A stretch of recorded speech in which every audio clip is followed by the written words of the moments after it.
예배 시작하겠습니다. 다 같이 묵상기도 하시겠습니다.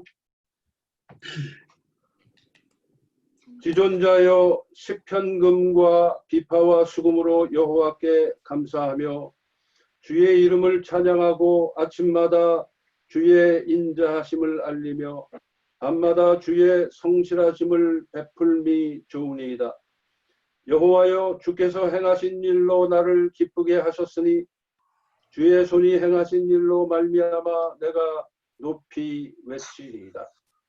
의인은 종려나무같이 번성하며 레바논의 백향목같이 성장하리로다. 이는 여호와의 집에 심겼으며 우리 하나님의 뜰 안에서 번성하리로다.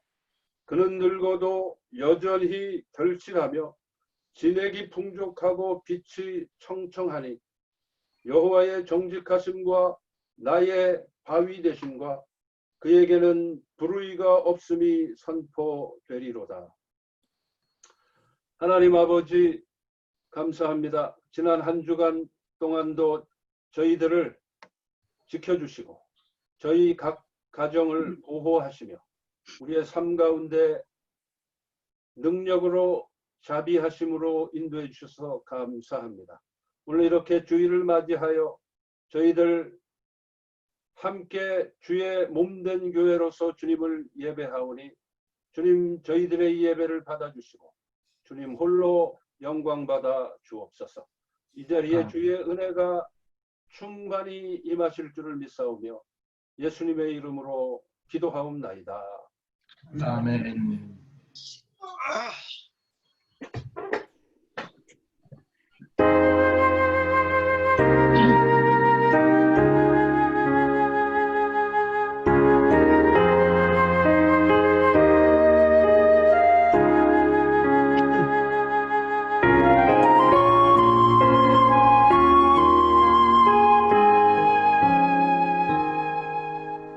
예수 우리 왕이여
아멘. 아멘. 다 같이 성령 찬송 계속해서 부르시면서 주님 앞에 나아가시겠습니다. 전심으로 주 찬양 주의 이름 높이 올려드리세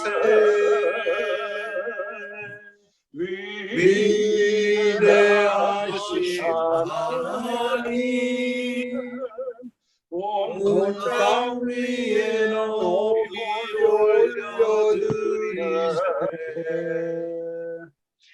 주의 영광 하늘 위에도 주의 찬송을 세계 끝까지 주의 영광 모든 땅 위에 주의 찬송을 세계 끝까지 아멘. 네. 교독 10편 50편 말씀 함께 교독하겠습니다. 내 백성들아 들을지어다 내가 말하리라 이스라엘아 내가 내게 증언하리라 나는 하나님 곧 내 하나님이로다. 나를 내 재물 내 때문에 때문에 너를 책망하지는 아니하리니 내 내 번제가 항상 항상 내 앞에 있음이로다. 내가 내 집에서 숫소나 내 우리에서 숫염소를 가져가지 아니하리니 이는 산림의 짐승들과 뭇산의 가축이 다 내 것이며 산의 모든 새들도 내가 아는 것이며 들의 짐승도 내 것임이로다. 내가 가령 치려도 내게 이르지 아니할 것은 세계와 거기에 충만한 것이 내 것임이로다. 내가 숫소의 고기를 먹으며 염소의 피를 마시겠느냐? 감사로 하나님께 제사를 드리며 지존하신 이에게 내 소원을 갚으며 환난 환난 날에 날에 나를 부르라. 내가 너를 건지리니 내가 나를 영원하게 하리로다. 아멘. 아멘. 사도신경으로 우리의 신앙을 고백합니다.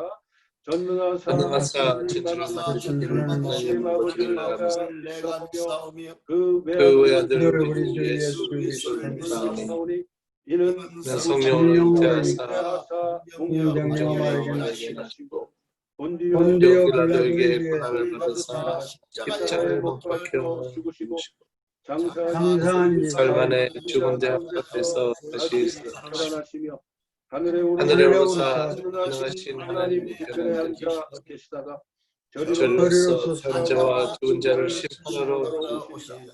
성령을 성령을 믿으며 믿사오며 거룩한 공예와 서로가 서로 교통한 것과 죄를 사하여 주시는 것과 몸이 다시 는 것과 영원히 사는 것을 믿사옵나이다. 아멘. 아멘. 이 시간에는 우리 함께 예배를 위해서 기도드리겠습니다. 이 예배를 통해서 하나님을 만나고 하나님의 뜻을 구하고 은혜를 체험하는 예배 되게 하여 주옵소서. 기도하시겠습니다. 그러기 전에 먼저 우리 자신을 돌아보고 주님 앞에서 참회의 기도 그리고 간구와 중보의 기도를 우리 자신을 위하여 가족들을 위하여 교회를 위하여 선교주를 위하여 그리고 우리가 살고 있는 미국 땅과 두고 온 조국을 위해서 특별히 코로나 사태로 인해서 많은 사람들이 어려움에 처해 있기도 합니다. 속히 이 상황이 종료되도록 기도해야 될 줄로 믿습니다. 또한 우리가 지금 미국에서 최근에 발생한 인종차별의 이슈, 사람과 사람 사이의 미움 이런 것들이 그리스도의 사랑으로 치유되도록 함께 기도하시고 이어서 이명숙 집사님께서 회중을 대표해서 기도해 주시겠습니다. 다 같이 기도하시겠습니다.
기도하시겠습니다.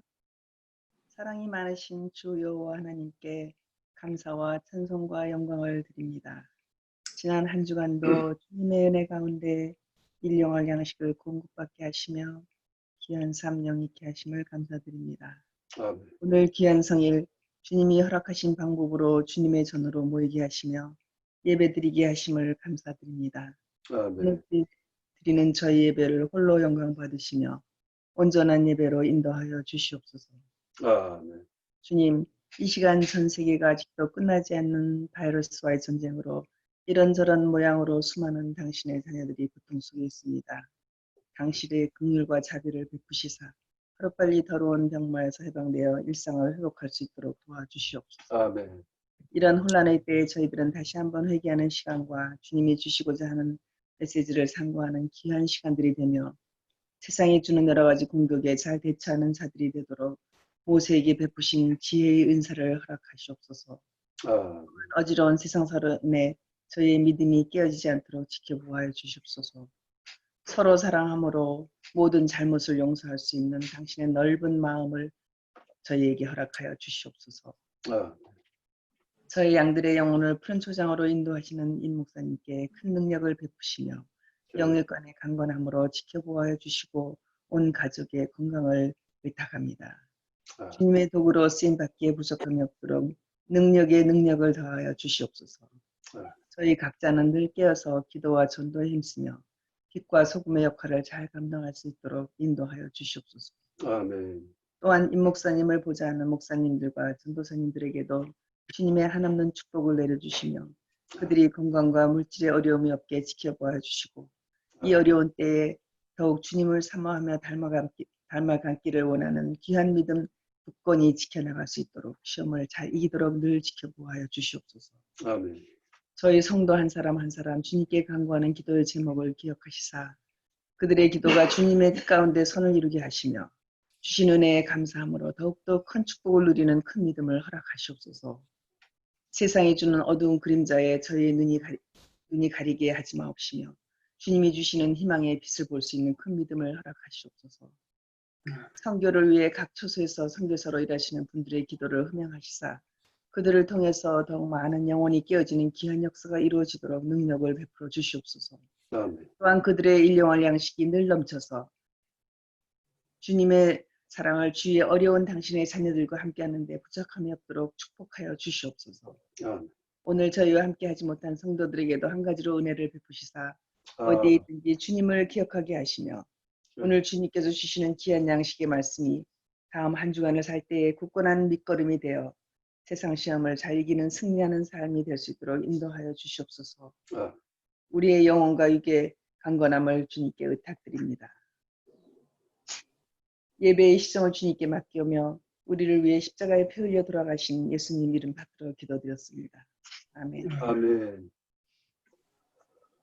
감사합니다. 교회 소식 전해드립니다. 목요일 저녁 8시에 데살로니가 전서 강해가 진행 중에 있습니다. 여러분의 더 많은 동참을 바라겠습니다. 최근에 이제 뉴저지 주정부에서 조금씩 이제 그 일상으로의 회복의 단계를 밟아가는 것 같아요. 그러면 그럴수록 우리가 마음의 끈을 놓지 않고 이 바이러스에 감염되지 않도록 더욱 만전을 기해야 할 줄로 믿습니다. 요즘에 그 미국 전체의 일일 확진자 수가 대개 이제 2만 명 내외를 왔다 갔다 했어요. 최근에 약간 올라가서 2만 한 2천 명대 그러다가 그저께 갑자기 4만 천 얼마가 됐었습니다. 그래서 제가 너무 놀랐는데 다행히 어제 다시 2만 2천 명대로 이제 다시 줄어들었는데 왜 그저께는 갑자기 4만 명대로 올라갔는지 제가 그걸 이해가 잘 안 되는데 그랬었습니다. 그래서 상당히 워치하고 있는 그런 상황입니다. 아마 어쩌면은 지금 최근에 이제 그 인종 갈등 문제, 이번 사건 때문에 이제 지금 여기저기서 지금 데모를 많이 하잖아요. 그것 때문에 영향이 있어서 더 감염자가 갑자기 늘어났는지 그거는 잘 모르겠습니다. 근데 너무 놀랐었어요. 그저께 4만 명이 갑자기 넘는다라네.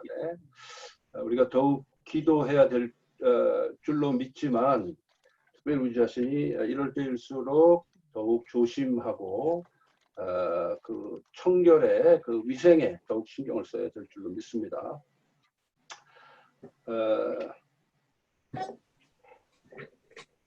교회 소식은 나머지 소식들은 여러분이 가지신 그 공지한 주보를 참조해 주시기를 바라겠습니다.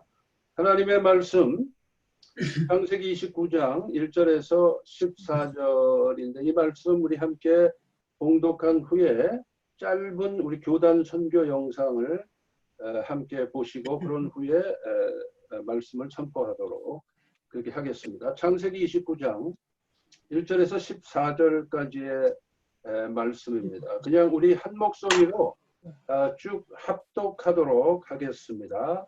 시작. 야곱이 길을 떠나 동방 사람의 땅에 이르러 본즉 들에 우물이 있고 그 곁에 양 세 떼가 누워 있으니 이는 목자들이 그 우물에서 양 떼에게 물을 먹입니다. 큰 돌로 아귀를 덮었다가 모든 떼가 모이면 그들이 우물 아귀에서 돌을 옮기고 그 양 떼에게 물을 먹이고는 우물 아귀 그 자리에 다시 그 돌을 덮더라. 야곱이 그들에게 이르되 내 형제여 어디서 왔느냐? 그들이 이르되 하란에서 왔노라. 야곱이 그들에게 이르되 너희가 나홀의 손자 라반을 아느냐? 그들이 이르되 아노라. 야곱이 그들에게 이르되 그가 평안하냐? 이르되 평안하니라. 그의 딸 라헬이 지금 양을 몰고 오느니라. 야곱이 이르되 해가 아직 높은 가축 모일 때가 아니니 양에게 물을 먹이고 가서 물을 먹이라.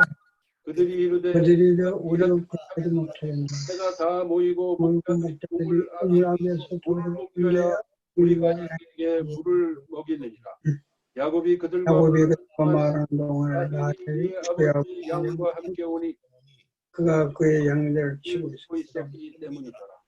야곱의 그의 외삼촌 라헬과 그의 그의 외삼촌의 땅으로 나아가 우물 아귀에서 옮기고 외삼촌 라반의 양떼를 옮기고 그가 라헬에게 맞추고 성령을 그에게 자기 이브가의 아들 됨을 말하였더니 라헬이 달려가서 그 아버지에게 알리되 라반이 그의 야곱의 소식을 듣고 달려와서 그를 영접하여 안고 입맞추며 야곱이 자기의 모든 일을 라반에게 말하네. 라반이 이르되 그런 참선의 혈육이로다 하였더라. 야곱이 한 달을 그와 함께 거주하였다. 아멘.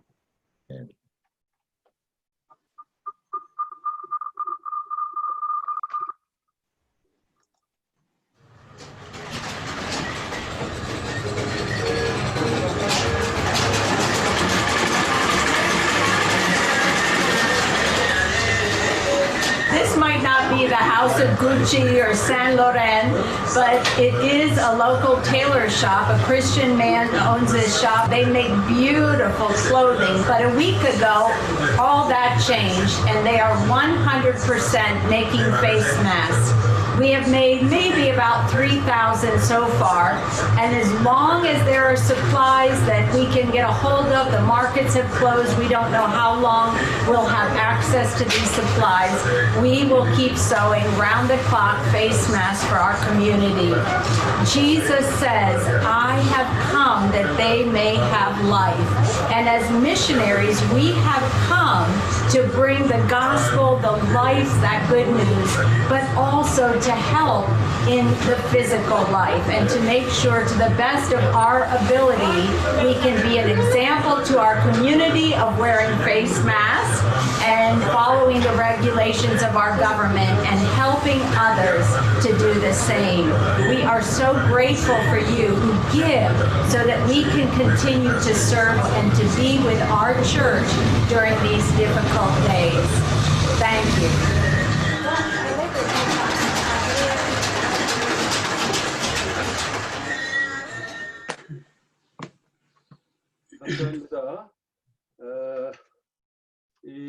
코로나 바이러스가 전 세계를 강타하는 이 와중에도 선교사님들은 선교지에서 저렇게 여전히 그 코로나 사태 때문에 어려움 당한 사람들을 도우면서 복음을 전하고 있다는 사실을 우리가 기억하고 우리 자신도 더욱 기도하고 선교에 동참해야 될 줄로 믿습니다.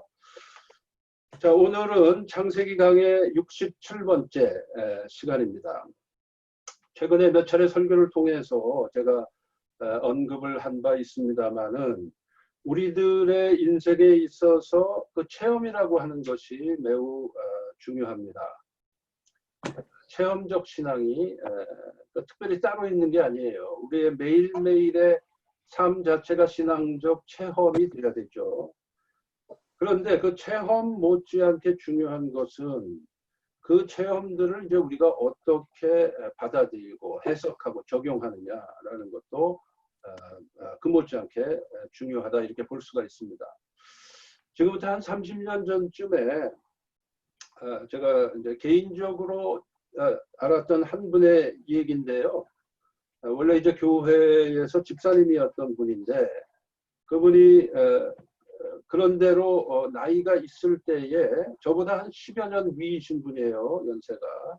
네, 뭐 지금부터 30년 전이니까 그때는 이제 그분이 한 40대였던 분인데 그 당시에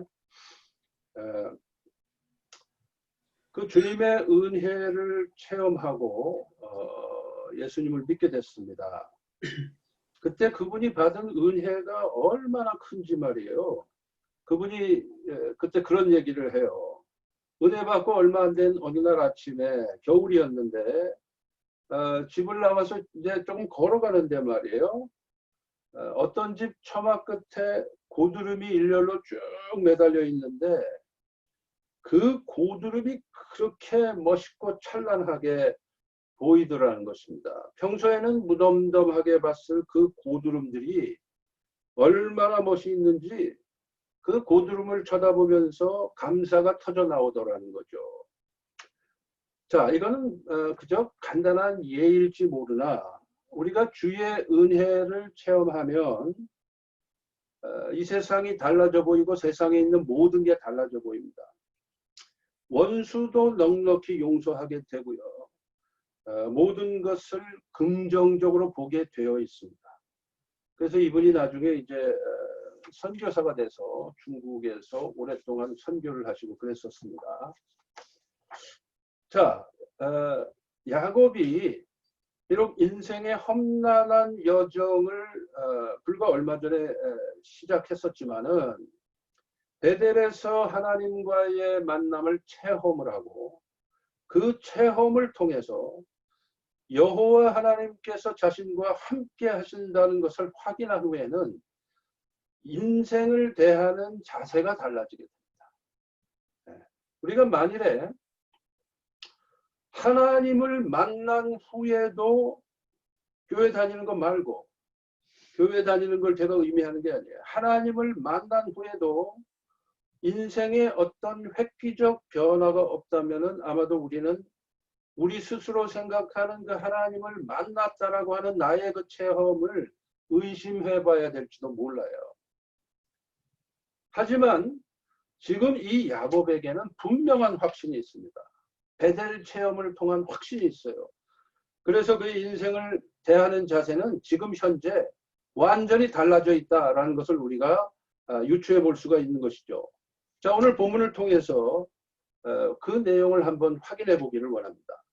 자, 1절에 보면은 드디어 야곱은 하란 근처까지 당도를 했습니다. 여기 보면 동방 사람의 땅에 이르렀다 그렇게 됐잖아요. 그 동방 사람의 땅이 하란이에요. 네. 자, 가나안을 출발해서 브엘세바를 출발해서 무려 500마일을 걸어서 왔습니다. 800km죠. 그런데 그거는 지도상의 직선 거리로 그런 거예요. 그러니까 실제 거리는 그거보다 물론 조금 더 되겠죠. 아스팔트가 깔린 길이 아닙니다. 매일 쉴 새 없이 걷는 시간으로만 10시간을 걸어도 하루에 끼케야 40km밖에 못 걸어요. 그렇죠? 그런데 800km 이상입니다. 그렇게 따지면은 그런 식으로 하루 종일 걸어도 3주가 걸리는 거리인데 그 길이 때로는 험난하고 꼬불꼬불하고 어떨 때는 산을 올라가야 될 때도 있을 것이고 물 없는 곳을 지나가야 될 때도 있을 것입니다. 자, 그렇게 본다면은 야곱이 가나안의 브엘세바를 출발해서 하란까지 가기에는 아마도 약 한 달 정도는 충분히 걸렸을 것이다. 이렇게 짐작을 해볼 수가 있습니다.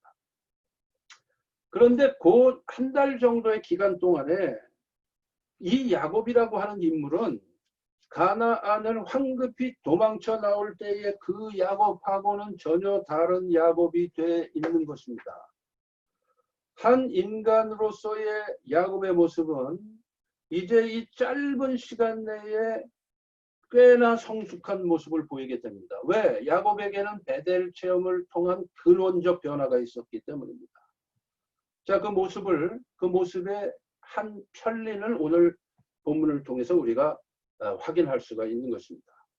자, 야곱이 하란 인근의 한 우물가에서 그 지역의 목자들하고 대화를 나누게 됩니다. 이 우물이라고 하는 곳은 중요한 일들이 많이 발생하는 곳이에요. 우리가 성경을 통해서 확인하지만 이때로부터 좀 오래전에 여러분이 아시지만은 아브라함의 충직한 종이 자신의 주인인 아브라함의 아들 이삭, 장차 자기의 두 번째 2대 주인이 될 이삭의 신부감을 구하기 위해서 하란으로 왔다가 그 이삭의 신부가 되는 리브가를 만난 곳이 우물가였습니다. 이 우물인지 다른 우물인지는 모르나 우물가였어요. 거기에서 이 중요한 일이 있게 되죠. 신약 성경에 보면 예수님께서 사마리아 전도의 출발점 역할을 한 사마리아 세겜의 야곱의 우물가에서 사마리아 여인을 만나죠. 그 여인이 사마리아 사람들에게 다니면서 와 보라 한 거 아니에요. 메시아를 만났다 와 보라 한 거죠. 우물가에서 그런 중요한 일들이 이 당시에는 많이 발생하게 됩니다. 자, 바로 그런 우물가에서 이 하란의 목자들과 대화를 나누게 됩니다.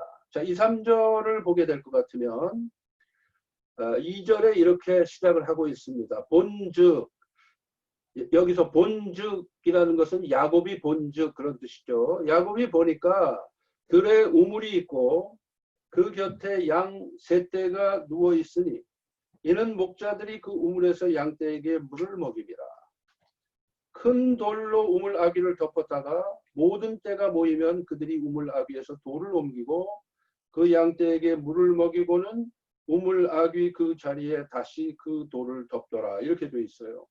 그런데 여기서 이 2, 3절의 내용을 이해하는 데 있어서 우리가 주의해야 될 게 있어요. 그게 뭐냐면 2절의 끝부분을 보시면은 그 우물에서 양떼에게 물을 먹임이라까지는 야곱이 관찰하고 있는 거예요. 야곱이 그렇게 지금 그런 걸 봤다 그 말이에요. 즉 본즉 들에 우물이 있고 그 곁에 양 세 떼가 누워 있으니 이런 목자들이 그 우물에서 양떼에게 물을 먹임이라까지는 지금 야곱의 시각입니다. 그런데 그 다음에 큰 돌로 우물아귀를 덮었다가 모든 떼가 모이면 그들이 우물아귀에서 돌을 옮기고 그 양떼에게 물을 먹이고는 우물아귀 그 자리에 다시 그 돌을 덮더라는 야곱이 보고 있는 게 아니고 창세기 기록자의 설명이에요. 그걸 여러분이 혼동하시면 안 됩니다. 즉 야곱이 하란 근처의 우물에 당도해 보니까 그 우물 곁에 양떼가 세 떼로 나뉘어져서 누워 있는 것입니다. 즉 쉬고 있는 거예요. 언제까지 쉬느냐? 자기들이 그 양들이 물을 먹을 때까지 쉽니다. 그렇죠? 네. 그런데 거기까지만 야곱의 관찰이기 때문에 그 다음에 나오는 창세기 기록자의 설명에 대해서는 야곱은 잘 몰라요. 이방인인 야곱은 그 하란의 목자들의 습관을 잘 모릅니다. 양떼 세 떼가 지금 모여 있지만 아직 도착하지 않은 양떼들이 있는데 그들까지 다 모이면 우물 아귀를 막고 있는 돌, 그게 일종의 돌문이죠. 그 돌문을 굴려서 이제 치우고, 그리고는 거기 모여 있는 목자들이 다 함께 모여서, 그러니까 함께 모여서 돌문을 치우고 함께 물을 깃고 함께 양떼들에게 물을 먹이고, 그리고 나서는 다 같이 풀을 뜯기로 나간다 이거예요. 들러 나간다 이거예요. 즉 그 목자들의 그런 습성을 야곱은 잘 몰라요. 그런 상태에서 4절에서 6절을 보셔야 됩니다. 그래야만 본문이 이해가 돼요. 그 야곱이 목자들에게 물어봅니다. 당신들은 어디서 왔습니까? 하고 물어보니까 하란에서 왔다는 거죠. 그래서 야곱이 자기의 그 외삼촌인 라반의 안부를 묻게 되죠. 당신들은 나홀의 손자 라반을 아십니까? 하니까 안다 그래요. 그래서 그 라반의 안부를 물어요. 그분이 평안합니까? 즉 잘 계십니까? 하고 물어보죠. 그러니까 잘 계신다고, 평안하다고 그렇게 대답을 합니다. 그러면서 뭐라 그러냐? 그렇지 않아도 지금 그 라반의 딸 라헬이 이곳으로 지금 양떼를 몰고 오고 있는 중이라고. 그러니까 함께 이제 양떼에 물을 먹이는 그 그룹들 중에 한 그룹이 라헬의 양떼인 것이죠. 자, 여기까지는 그냥 일상적인 대화입니다. 그런데 그 다음에 야곱의 말이 7절에 파격적인 말을 해요. 갑자기 야곱이 그 목자들에게. 야곱이 뭐라 그럽니까? 7절 야곱이 이르되 해가 아직 높은즉 가축 모일 때가 아니니 양에게 물을 먹이고 가서 풀을 뜯게 하라 그래요. 여러분 이 상황이 무슨 상황입니까? 이게 요즘 우리가 하는 말로 무슨 시츄에이션이에요? 일개 타지에서 온 나그네인 야곱이 지금 이곳의 본토인들인 목자들에게 명령조로 간섭을 하고 있는 거죠. 무슨 얘기냐? 아니 당신들 지금 아직 해가 중천에 떠 있는데 이렇게 우물가에서 늘어지게 쉬고 있을 때입니까? 빨리빨리 양떼에게 물 먹이고 들에 나가서 풀 뜯기지 않고 뭐 하는 겁니까? 라고 지금 말하고 있는 거예요. 야곱이. 이게 이해할 수 없는 야곱의 모습이죠. 야곱의 이런 발언은, 그리고 이런 행동은 매우 경솔하고 그 목자들 입장에서 생각해보면 은근히 화를 돋을 수 있는 말이에요. 아무 상관도 없는 나그네가 지금 남의 제사상에 대추나라 감나라 하고 있는 거거든요. 이건 저의 짐작인데 야곱이 조금 전에 목자들하고 대화하면서 라반의 안부를 물었잖아요. 라반의 안부를 물었기 때문에 아마 목자들이 생각할 때 저 친구가 라반하고 뭔가 인척관계가 되는가 보다 라고 생각을 했기에 망정이지, 그런 대화를 안 나눴으면 아마 야곱이 그 목자들이 터프하잖아요. 목자들한테 몰매 맞았을지도 모르는 상황이죠. 이 상황 자체가. 그렇죠? 그러니까 아마도 라반, 이 하란의 유지 집안인 그 라반의 집안에 관련이 되는 사람이라면은 함부로 해코지를 못하는 거죠. 그래서 그 라반을 그대로 놔뒀을 가능성이 많습니다. 그러나 적어도 야곱의 그런 발언은 매우 경솔한 것이었다라는 것을 우리가 알 수 있죠. 그러자 8절에서 목자들이 그 야곱의 그 말에 대해서 반응을 보입니다. 뭐라 그럽니까? 그들이 이르되 우리가 그리하지 못하겠노라. 때가 다 모이고 목자들이 우물 아귀에서 돌을 옮겨야, 이 돌이 굉장히 무거운 돌인 거예요. 이게. 우물 아귀를 막고 있는 문의 역할을 하는 이 돌이 무거워서 목자들이 모여서 함께 이 돌을 굴려서 치우는 겁니다. 그리고 나서 함께 물을 먹이는 거거든요. 자, 우물 아귀에서 돌을 옮겨야 우리가 양에게 물을 먹이느니라. 이렇게 8절에 기록되어 있죠. 이게 지금 목자들이 말이에요. 부드럽게 설명을 해서 그렇지, 제가 그 목자들 입장에서 다시 표현을 하면 이런 뜻이 됩니다. 그거 뭘 좀 알고 그런 얘기 하시오. 당신 말대로 아무 때나 우물에 돌문을 굴리고 양떼들에게 물을 먹이는 게 아니에요. 목자들이 다 모인 다음에 함께 돌문을 굴리고 그리고 나서 함께 물을 먹이는 겁니다. 여기서는 그게 우리들의 규칙이에요.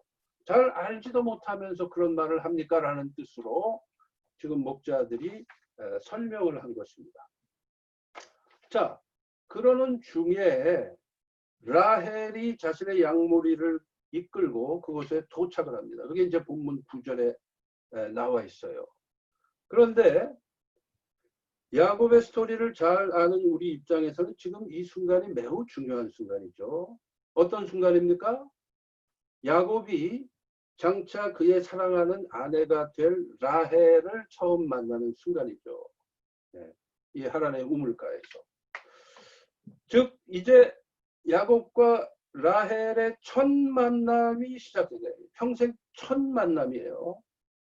그런데 적어도 라헬은 아무 영문도 모르고 지금 잠시 후에 어떤 일이 벌어질지를 전혀 모르는 상태에서 자기의 양떼를 이끌고 이 우물가로 오고 있는 것이고, 야곱은 입장이 달라요. 야곱은 목자들이 그랬잖아요. 지금 라반의 딸 라헬이 양떼를 몰고 이곳으로 오고 있다라고 말했잖아요. 그때 야곱이 어떤 생각을 했겠습니까? 야곱이 가나안을 출발하기 전에 그는 이미 아버지 이삭으로부터 그가 하란에 도착하면은 반드시 외삼촌 라반의 딸들 중에서 아내를 맞이하라 라고 하는 언지를 받았었거든요. 그게 베델로 가기 전에 있었던 28장 2절에 보면은 기록이 되어 있습니다. 즉 그거를 염두에 두고 지난 한 달 동안 야곱은 여행하고 있는 거예요. 네. 그러니까 그걸 염두에 두고 하란에 온 야곱의 입장에서는 지금 라헬이 그의 양떼를 몰고 이곳으로 오고 있다는 목자들의 설명을 예사로이 듣지 않았을 것입니다. 그런데 그 다음 야곱의 행동을 보면은 이상한 모습이 또 발견이 됩니다. 아까 목자들과의 대화를 통해서 이상한 행동을 했는데 야곱이 이 라헬을 만나기 전에도 이상한 행동을 해요. 이 야곱이. 보통 사람 같으면은 이 라헬을 만날 때 어떻게 했겠어요? 라헬을 먼저 만나서 자신이 누구인지를 설명을 하고 그리고 인사를 나누고 그리고 나서 라헬을 도와서 양떼에 물을 먹이고 그리고 나서 외삼촌 라반에게 가는 게 순서죠. 그게 정상적인 순서예요. 그런데 오늘 본문을 보면 야곱의 행동의 순서가 이상합니다. 야곱이 가장 먼저 한 일은 뭐냐? 외삼촌 라반의 양떼에게 물을 먼저 먹입니다. 예? 자기 외삼촌 라반의 양떼에게 물을 먼저 먹여요. 그리고 조금 전에 목자들이 설명을 해줬잖아요. 야곱한테. 목자들이 다 모이면 함께 우물 아기를 맡고 있는 돌문을 굴려서 우물 아기를 열고 그리고 나서 양떼들에게 함께 물을 먹입니다. 그 설명을 방금 들었는데도 불구하고 야곱은 그 설명을 싹 잊어버리고는 목자들이 여러 명 달겨들여야 옮길 수 있는 돌문을 혼자서 열어 제낍니다. 본문을 자세히 보세요. 야곱이 돌문을 열어 제껴요. 다른 목자들이 미처 오기도 전에 자기가 달려가서 외삼촌 라반의 양떼들이 오는 걸 보자마자 달려가서 그 돌문을 열어 제끼고 그리고 나서 양떼들에게 물을 먹이는 거예요. 그래서 물을 다 먹이고 난 후에 사촌 누이인 라헬에게 입 맞추고 소리내어 울면서 자기가 라반의 조카이고 라헬의 고모인 리브가의 아들임을 설명하는 것입니다. 내가 바로 너의 사촌 오빠다 라고 그제서야 말을 하는 것입니다. 그러니까 이 야곱의 행동을 보면 매우 특이합니다. 그렇지 않습니까? 자, 어찌됐든 라헬에게도 야곱이 나타난 것은 보통 뉴스가 아니죠. 자기 사촌 오라비가 무려 800km나 되는 머나먼 거리를 왔다는 거. 그리고 자신의 고모인 리브가의 아들이라는 거. 그가 그 먼 거리를 여행해서 지금 자기 집으로 당도했다는 것이 보통 일이 아니죠. 그래서 이 라헬이 한 걸음에 달려가서 아버지 라반에게 이 소식을 알립니다. 그러자 라반이 또 득달같이 그곳으로 달려옵니다. 그래서 드디어 꽤 많은 자 야곱, 남의 발뒤꿈치를 잡는 자 야곱과 야곱보다 한 수 위에 잔머리의 대명사인 외삼촌 라반이 첫 조우를 하게 됩니다. 이거는 뛰는 자와 나는 자의 만남이라고도 볼 수가 있죠. 그런데 라반이 야곱을 보더니 그 야곱의 설명을 듣고 너는 참으로 나의 혈육이로다. 그렇게 이제 확인을 해줍니다. 그러면서 이제 외삼촌하고 조카의 만남이 시작되고 그때부터 야곱에게는 하란에서의 20년의 생활이 시작이 됩니다. 그리고 라반과의 이제 뭐 갈등도 많이 있고 이제 그러죠. 우리가 잘 알지만은. 자, 거기까지가 오늘 본문의 내용인데. 자, 그러면 오늘 야곱의 이 두 번에 걸친 이상한 행동들이 무엇을 의미하는 것이냐. 이걸 우리가 한번 생각해 보자는 거예요. 다시 짚으면 첫 번째 이상한 행동 뭐였죠? 나그네 주제에 그것 본토인들인 목자들을 향해서 초면에 파격적 발언을 한 것입니다. 아니 당신들 지금 몇 시요? 해가 아직 중천에 떠 있는데 여기서 이렇게 노닥거리면서 쉬고 있을 때가 아니죠. 빨리 양떼에게 물이나 먹이고 들에 나가서 일하시오 라는 발언이었습니다. 그 다음에 두 번째 이상한 행동은 뭐였습니까? 라헬을 만나서 자초지종을 설명하고 인사를 나누고 하기 전에 목자들의 동의도 구하지 않고 우물의 돌문을 혼자서 열어 제끼고 먼저 외삼촌 라반의 양떼에게 물을 먹였다는 거죠. 그런 후에야 라헬과 인사를 나누고 자초지종을 설명합니다. 자, 이 상황을 우리가 어떻게 해석을 해야 되는 것입니까? 이게 바로 베델 체험을 통한 야곱의 근본적으로 달라진 모습을 지금 성경 말씀은 우리에게 전하고 있는 것입니다. 이제 이 야곱은 부엘세바에서 어머니 리브가에 의해서 좌지우지되던 마마보이와 같은 야곱이 더 이상 아니다 이거예요. 야곱은 이미 베델에서 여호와 하나님으로부터 언약을 받은 사람입니다. 여호와 하나님과 야곱의 관계는 언약 관계예요. 그 언약을 통해서 그는 복의 약속도 받고 안전의 약속도 받고 최후의 승리의 약속도 받았어요. 지난주에 설명드렸습니다만. 그런데 우리가 복을 하나님으로부터 약속받았다고 해서 그냥 감나무 밑에 누워서 입을 벌리고 홍시가 떨어지기를 기다리는 것은 아니죠.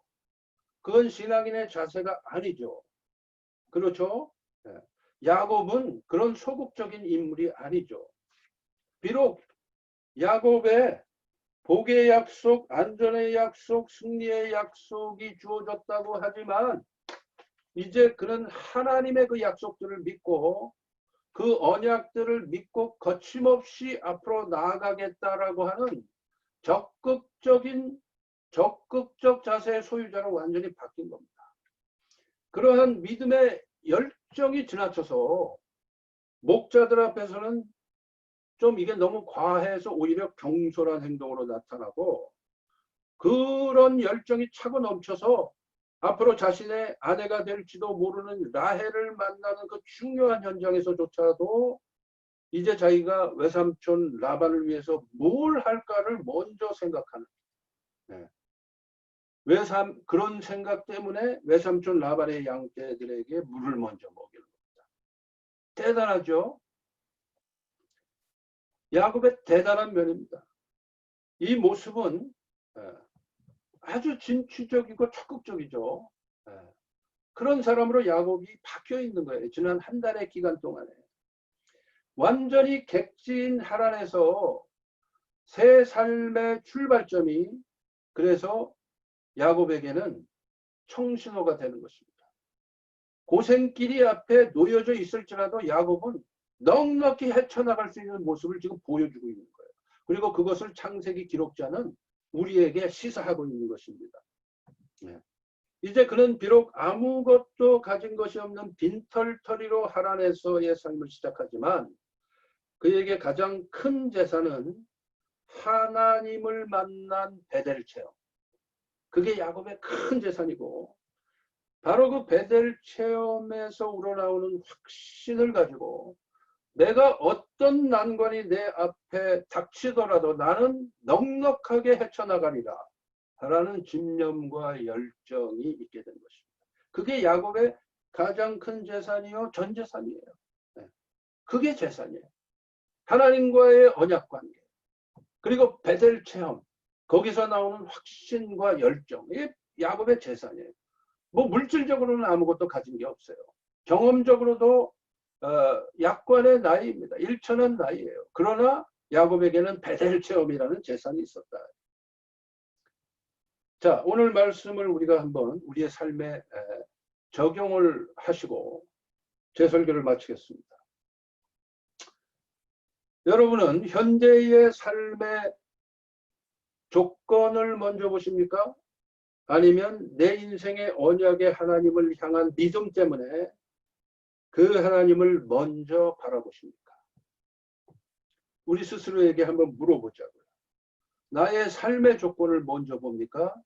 아니면 나의 삶 전체를 주관하시는 하나님을 먼저 바라보십니까? 야곱은 어땠습니까? 하나님을 먼저 바라보는 사람이 됐잖아요. 그래서 이렇게 바뀐 거거든요. 코로나의 위력이 눈에 먼저 들어오고 있습니까? 아니면 하나님의 자비와 능력이 눈에 먼저 들어오고 있습니까? 장기적인 코로나 재앙으로 인해서 거침없이 엄습해오는 경제적 어려움과 손실이 내 마음을 함몰시키고 있습니까? 아니면 그럼에도 불구하고 나의 인생의 목자 되시는 주님을 먼저 바라보고 있습니까? 오늘 이 말씀을 통해서 우리는 그걸 물어봐야 되는 거예요. 우리 스스로에게. 그리고 나의 모습이 과연 어떤 모습인지를 봐야 되는 것입니다. 자, 둘째로 여러분은 현재에 안주하면서 살 것입니까? 아니면 야곱처럼 다른 목자들보다 한 걸음 빨리 앞서서 라헬보다도 앞서서 먼저 우물의 문을 열어 제끼고 양떼들에게 물을 먹이는 사람이 될 것입니까? 평생 처음 당도한 하란 땅의 낯선 우물가에서 그 우물의 돌문을 혼자서 굴리는 그 야곱의 모습이 비장하면서도 아름답잖아요. 그 각오가 대단하잖아요. 그리고는 그 우물가에서 라반의 양떼에게 물을 먹이오는 그 야곱의 모습이 너무 멋있잖아요. 그렇죠? 우리가 그런 삶을 살아야 되겠다라는 것입니다. 옛날에도 제가 한번 나눈 적이 있습니다만은 오늘 다시 한번 나누고 제가 설교를 마칩니다. 오래전에 제가 꽤 오래전인데 한국을 방문했을 때 제 친구가 그때 이제 벤처 기업을 시작한 지 얼마 안 됐을 때예요. 젊은 나이죠. 그 당시에는 이제 40대 때니까. 그런데 뭐 그 당시에는 셀폰도 없고 뭐 그러던 시절이니까 그냥 제 친구네 회사로 제가 그냥 무조건 찾아갔어요. 그때 그 회사가 당산동에 있었는데 찾아가니까 그 친구가 저를 보더니 아주 잘 왔다는 거예요. 그렇지 않아도 조금 있으면 우리 친구들이 이제 저랑 다 이제 잘 아는 친한 친구들이죠. 친구들이 함께 가족들을 다 데리고 말리포 해수욕장으로 같이 놀러 가기로 했다는 거예요. 그러면서 네가 왔으니까 잘 됐다. 같이 가자. 우리 차 타고 가면 되고. 그랬더니 제가 내가 이복장으로 어떻게 해수욕장을 가나 그랬더니 걱정하지 말래. 옷도 자기가 다 프로바이드 해주고 수영복 다 프로바이드 해줄 테니까 가자는 거예요. 그래서 예정에도 없던 이제 말리포를 가게 됐습니다.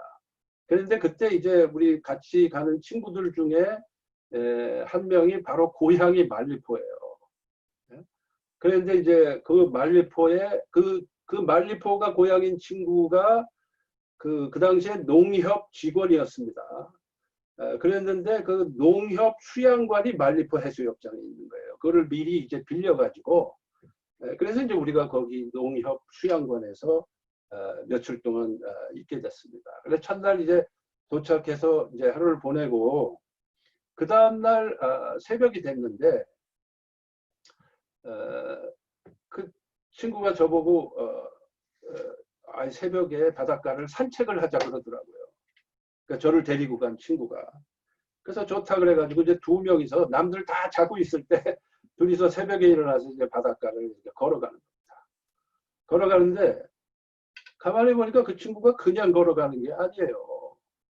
보니까 그 바닷가에 그 널려 있는 병, 깡통, 휴지 이런 거를 하나씩 하나씩 주우면서 비닐봉지에다가 담으면서 걸어가고 있는 겁니다.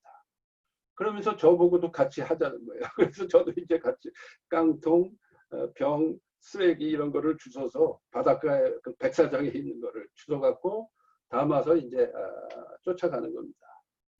자, 그걸 보고 제가 참 신선한 그 감동을 받았어요. 네. 그래서 남들 다 자고 있을 때 말이에요. 새벽에 일어나서 남들 안 하는 일을 하는 것이죠. 네. 누가 시킨 것도 아니에요. 자발적으로 그걸 하는 거예요. 그래서 저는 그 친구를 따라서 이제 그 해변가에 그때 피서철이니까 얼마나 사람들이 많아요. 막 쓰레기 같은 게 널려져 있잖아요. 그거 하나씩 하나씩 주우면서 참 보람 있는 일이죠. 참 그걸 보면서 제가 느낀 게 뭐냐면요. 이 친구는 정말로 기본적으로 자세가 제대로 돼 있다. 인생을 살아가는 자세가 제대로 돼 있고 매사에 긍정적이고 적극적이고 봉사정신이 넘치는 친구거든요. 근데 그거를 제 앞에서 이렇게 이제 자연스럽게 라이프 스타일로 보여주는 거예요. 그래서 저도 이제 같이 이제 그렇게 해서 동참을 하면서 이렇게 보내게 된 거죠. 근데 그게요, 별거 아닌 것처럼 보일지 몰라도 그게 대단한 겁니다. 왜? 쓰레기를 버리는 사람이 있는데 이 사람은 쓰레기를 치우고 있거든요. 거기서 무슨 돈이 나오는 것도 아니고 누구한테 특별히 칭찬받는 것도 아니에요. 혼자서 삶을 그렇게 체질화시켜서 눈에 보이지 않는 곳에서 지금 건전한 일을 실천하고 있는 거거든요. 섬기는 모습을 실천하고 있는 거거든요. 그러니까 그런 사람을 하나님께서는 쓰시더라고요. 그래서 그때는 벤처 기업으로 초창기에 조그만 오피스 해가지고 시작을 했지만 나중에 그 기업체가 상당히 커집니다. 그래서 코스닥에 상장을 하고 그 친구는 나중에 한국 코스닥 협회 회장이 되고 그럽니다. 지금은 은퇴했어요. 지금은 은퇴했는데 은퇴한 후에도 봉사활동을 계속하고 있어요. 본인이 기업체의 CEO일 때도 토요일이 되면은 그 회사는 토요일 날 일을 안 했는데요. 토요일이 되면은 자원하는 직원들을 모아가지고 무위탁 노인들 봉사를 매주 갔습니다. 그래서 노인들 발도 씻겨드리고 목욕도 시켜드리고 갈 때마다 요양원에 쌀도 다 그 회사에서 다 제공하고 그리고 갈 때마다 여러 가지 음식과 선물들을 가지고 그러고 그거를 꾸준히 했어요. 근데 그렇게 하니까 거기에 동참하는 회사 직원들이 자기가 다니는 회사에 대해서 상당한 애사심을 갖더라는 것이죠. 그래서 우리 회사는 참 좋은 회사다. 내 직장은 참 좋은 직장이다. 라는 그런 인식을 직원들도 하게 되더라라는 걸 나중에 저한테 설명을 해줘서 제가 잘 알게 됐습니다. 근데 지금은 은퇴한 후인데도요, 젊은 시절부터 배웠던 그 색소폰을 배웠는데 그 색소폰 동호회가 있어요. 그 동호회 멤버들하고 1년에 몇 차례 정기적으로 일본의 제1교포 노인들, 제1교포 무위탁 노인들의 그 요양원에 가서 색소폰으로 고향의 봄도 불어드리고 노인분들을 위해서. 근데 그렇게 여러 군데를 다니면서 합니다. 정기적으로 가서 그 제1교포 노인들, 고향 떠나서 그 외로운 노인들을 위해서 음악으로 봉사를 하는데 가서 색소폰으로 그 가곡이나 이런 거를 연주를 하면은요, 그냥 노인들이 눈물바다가 된다는 거예요. 작년에 제가 한국 갔을 때도 저를 잠깐 만난 후에 또 그 일본으로 가서 그 제1교포들을 위해서 봉사를 하고 그런 걸 이렇게 보면은 참 제가 도전을 받아요. 예. 자, 작은 일 하나에서부터 보통 사람하고는 다른 어떤 적극적인 모습을 보이니까 하나님께서 쓰시더라. 하나님께서. 예. 하나님께서 쓰시고요. 은연중에 많은 사람들에게 영향을 끼치는 그런 삶을 살더라고요. 친구요 목사인 저에게까지 영향을 끼치는 그러한 삶을 살더라고요. 제가 감동을 받고 마음이 훈훈해지더라고요. 야곱이 그런 사람이었다. 야곱이. 베델 체험 이후에 야곱은 보통 사람하고는 행동이 달랐어요. 그게 과해서 경솔한 모습으로까지 나타났지만 이 야곱은 분명히 다른 인물이에요. 거기에 목자들하고는 완전히 다른 모습을 보여줬습니다. 그렇기 때문에 하나님께서 야곱을 쓰신 거거든요. 그 이스라엘 12지파의 시조가 되게 한 거거든요. 자, 우리가 그거를 오늘 말씀을 통해서 생각해보고 도전받아야 되는 것입니다. 보통 사람보다 한 걸음 더 나아갈 수 있는 그런 적극성이 하나님께서 우리를 마음대로 쓰시는 데에 하나의 이유가 된다라고 하는 것입니다. 자, 이번 한 주 살아가시면서 그리고 앞으로 우리에게 다가오는 인생의 여정 속에서 바로 야곱의 이러한 모습을 본받으시고 도전받으시고 직접 한번 시도해 보시는 저와 여러분 되시기를 주의 이름으로 축원합니다. 기도하시겠습니다. 하나님 아버지 감사합니다. 오늘도 주일을 맞이해서 주님께서 우리에게 주신 이 말씀 마음판에 새겨 보기를 원합니다. 아버지 하나님의 말씀을 통해서 우리에게 주시는 주님의 가르치심, 한 걸음 더 나아가는 다른 사람들이 하지 않는 것을 찾아서 하는 그런 적극적인 라이프 스타일의 소유자들이 다 되게 하여 주옵소서. 그래서 우리 앞에 놓여져 있는 이 코로나의 난관과 경제적인 난관과 어떤 것도 주님의 인도하심에 따라서 헤쳐나가리라 하는 그런 자세를 가지고 실제로 실천하게 주여 도와 주옵소서. 우리 주님 예수님의 이름으로 기도하옵나이다. 아멘. 감사합니다.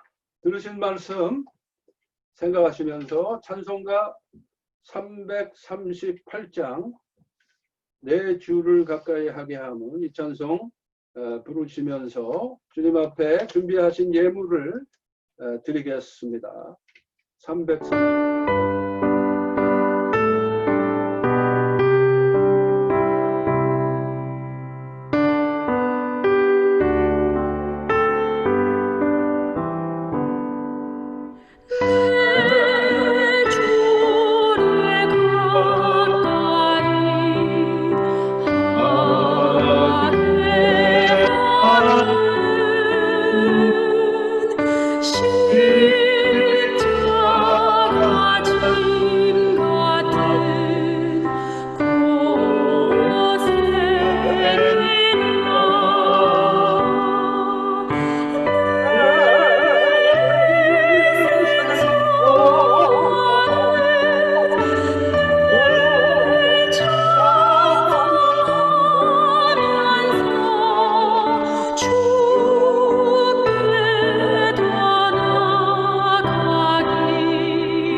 기도하겠습니다.